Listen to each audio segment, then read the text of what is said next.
Thank you, Madam Deputy Speaker. Well, last month the people of the Central Coast were brutally reminded of the power of Mother Nature when hit by severe storms and flooding. This was a once-in-a-decade storm event, and it was equivalent to a Category 2 cyclone, and it arrived with little warning. Homes were damaged and destroyed, and businesses were forced to close. From the Great Lakes to Illawarra, over 10,000 requests for assistance to the SES were recorded. 170 flood rescues were undertaken, and up to 220,000 people were without power. Mobile and landline phones were impacted, with many residents without telecommunications for days. On the Central Coast, at the peak of the storm, some 85,000 homes and businesses were without power, and many for up to and over a week. As the rain continued to fall and floodwaters rose, thousands of emergency service personnel worked tirelessly to secure property, remove hazards and restore power. The sheer scale of this disaster can be demonstrated by the experiences of the emergency services personnel. I visited the Wyong SES headquarters following the savage storm, and at this time I was advised by their team that they had responded in Wyong Shire to over 2,200 jobs, which was the most of any location in New South Wales. In fact, I was advised that in the history of the New South Wales SES, this was the largest response ever faced. Local SES volunteers were assisted by their Victorian counterparts and worked with emergency services, community groups and local government to support those requiring assistance. SES volunteers were joined by Fire Rescue New South Wales, the Rural Fire Service, and I'd just like to acknowledge Arimba RFS for the great work that they did during the storms. They were also joined by Volunteer Rescue Association and staff from Wyong and Gosford Shire Councils. Even last weekend when I was driving around Wyong Shire, we could still see Wyong Shire Council staff who were still removing fallen trees almost a month after the storms. There are many groups and individuals that deserve thanks, and I would particularly like to thank those who travelled from Victoria to lend a hand when it was needed on the Central Coast. And I had the pleasure of meeting Victorian SES volunteers at the Wyong SES headquarters, and I commend them for their willingness and dedication to help other regions, particularly in our time of need. Without the assistance of the interstate volunteers, many Central Coast residents would still be facing uncomfortable living conditions due to property damage. Special mention is also made to Ausgrid, whose teams worked tirelessly through the day and night to restore power. And many thanks to our local Ausgrid teams and to those who came out of the region to assist. Our gratitude is also to Telstra, who assisted in restoring telecommunications, particularly in our outreaching areas. I'd also like to thank my parliamentary colleagues, the Honourable Michael Keenan and the Minister for Justice, and Senator the Honourable Maurice Payne, Minister for Human Services. Both of them took the time to visit the Central Coast and meet with those on the ground who are working to provide assistance to our community. The Central Coast still faces a long and difficult clean-up task ahead, and our thoughts remain with the families of the 4 people in the Hunter region whose lives were tragically claimed by this natural disaster. And tragically, while still unconfirmed, it appears that we lost 1 life in Dobell. Those who lost their homes will face the toughest journey back to normality.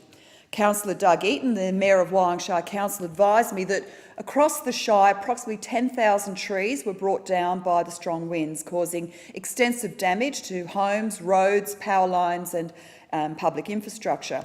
And I'm advised that the damage bill is in excess of $300 million. The New South Wales Recovery Centre at Wyong has to date, and it's only been open just over a week, assisted 226 people since the storm. And this is in addition to the thousands who applied for assistance through the Department of Human Services. I had the opportunity to visit the department's mobile service centre when it visited Killarney Vale. The centre aided individuals to access assistance and also had social workers on hand to provide counselling, support and information during this difficult time. And I spoke with one local resident whose house had been flooded with sewerage. Within minutes of talking with a department staffer, she had been approved for additional assistance. And as you can appreciate, she was extremely grateful for this assistance and for the fact that the mobile service centre had made it easy for her to lodge her application. The Central Coast community was certainly tested by these storms, and numerous roads were closed due to floodwater and fallen trees and power poles. Associated problems arose when sewerage pumping stations lost power and were unable to function, and for those on rural properties, many had no access to running water, including myself. Residents were not only dealing with damage to houses and no power, but no bathroom facilities as well. And there were unfortunately cases where sewage found its way back through the pipes into people's homes. Some of our communities in the Wyong valleys were entirely isolated for days. Flooding forced the closure of my electorate office, but upon reopening we received numerous calls for assistance, which we were only too happy to provide. From people looking for a place to charge their phone and even their power tools, to the Henry Kendall Retirement Village, who required help organising waste removal services. Many of the elderly residents there hadn't had power to their fridges for about 4 days, and we sent the message to dispose of that food. Where stories of the storm were shared and hands offered out and help. I'd like to acknowledge my staff for the help they provided to local residents during this difficult time. Locals were forced from their homes, and local hotels quickly found themselves with no vacancies. Many residents who rent their properties faced uncertain times immediately following the storms as they awaited news from their leasing agents as to whether or not damage would be repaired. For our local students, school holidays were extended for another week, and some local schools unable to open as a result of the storms. Well, now that the clouds have cleared and the winds are quiet, we now focus our attention on helping the vulnerable members of our community. Sadly, during the storm, the mental health unit at Wyong Hospital was at full capacity, and we had many people actually self-admitting. It's a sad case of, people just didn't know what was happening and where to go. I can't imagine how unsettling and terrifying this experience would have been for them. Unfortunately, many patients didn't take their medication and are now suffering from extreme anxiety. And our challenge now is to provide assistance to the most vulnerable of our community who have been adversely impacted by this natural disaster.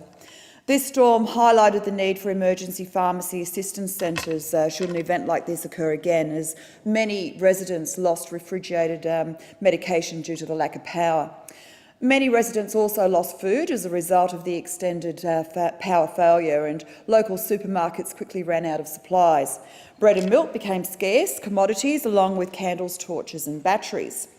For those on the pension and other welfare payments, it was a costly exercise to replace what they had lost, and many are still struggling to replace spoiled food. And I'd like to thank the community organisations, including Wyong Neighbourhood Centre, and volunteers who extended a helping hand during this time. And I'm pleased to advise Parliament that Wyong Shire Council has arranged a civic reception for all of our local volunteers to be held next month. But we mustn't forget the subsequent storms in Queensland and northern New South Wales.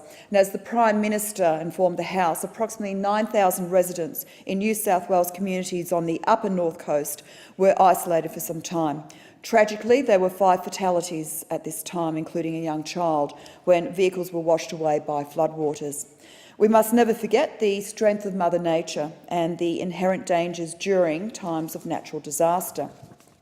Superintendent Daniel Sullivan, Commander of the Brisbane Water Local Area Command, advised me, and I quote, "As Local Emergency Management Controller, I'm extremely proud of how these difficult circumstances brought out the best in our community. The resilience and dignity shown under extreme conditions is something we can all be proud of. And it's true to say that the best of our community is seen during testing times. And this is certainly true of our community of Dobell, who, like always, banded together to show the real meaning of community spirit. The lack of power found many families and friends reconnecting over candlelight. Clubs with power became meeting places to share stories and have a laugh during a difficult time. Cries for help were placed on social media and answered immediately. Many opened up their homes and bathrooms to friends, relatives and strangers to have showers. And it's this sense of community and networking that makes me proud to represent Dobell, and I know that we are a unique area, and from the struggles we face, demonstrates what a truly tight-knit community we are. And I'd like to thank everyone who helped during and after the storms and commend their efforts to the House.